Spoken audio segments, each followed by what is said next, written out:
Inches may be fine for most work, but if we need to work in metric units or picas, we can change the units of measurement using the preferences. Let's change to metric units. Open the File menu, then select Preferences. The flyout menu appears. At the top of the flyout, we see General, and notice all the preferences listed below. Select Units and Rulers, and we see that a dialog box appears. At the top, we see a selection box with units and rulers displayed inside. Next, we see the Rulers area with inches selected. To change this, we click the Rulers drop-down arrow. Then select cm from the list. Now the ruler will display centimeters instead of inches. We can adjust the column measurements as well, but we'll leave it set on picas. Let's select the drop-down arrow next to the units and rulers. We see the same options as were displayed in the Preferences flyout menu. We can adjust all the preferences from this dialog box.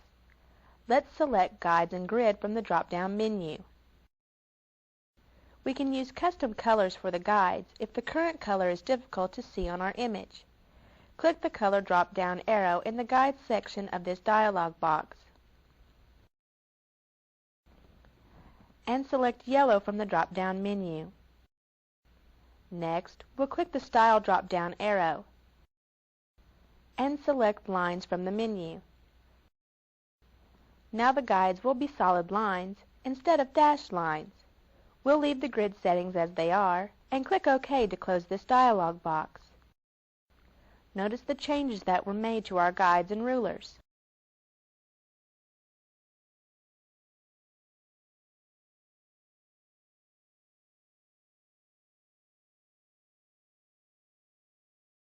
When we scanned this image, it was not positioned correctly on the scanner. Now our image is crooked. This can be fixed quite easily using the free transform command. First, we'll press the F key to switch to the full screen view.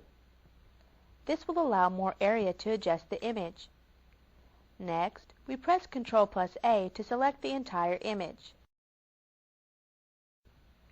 Let's press the Tab key to hide the toolbar and palettes for a better view of the image. Now we press Ctrl+T for the free transform command. Notice the boxes that appear at each corner of the image and at the middle of each side. These are called handles. We can use these handles to rotate, scale, or stretch the image. When we place the cursor directly on the top left handle, a straight double-headed arrow appears, and if we click and drag, we'll scale the image. But we want to rotate the image first, so we place the cursor just above the handle and the two-headed arrow is now curved. We click and drag the mouse.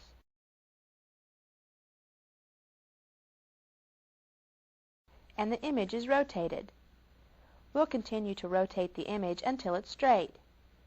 We can also move the image. We do this by clicking inside the selection, then dragging. We'll move the image over so it fits within the guides we set up earlier. Notice that as we drag the image, it snaps to the guides. This causes it to be placed incorrectly, so we'll use the arrow keys on the keyboard for a more precise adjustment.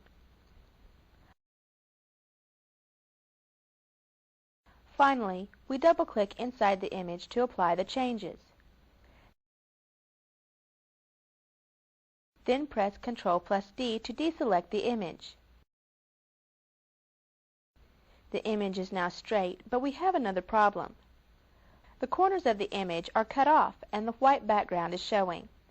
We'll crop the image using the Crop tool. Press Tab to display the toolbar and palettes again.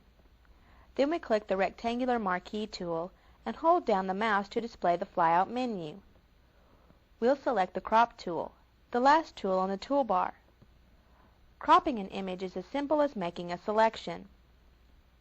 We click in the top left corner, then hold down the left mouse button as we drag to the lower right corner.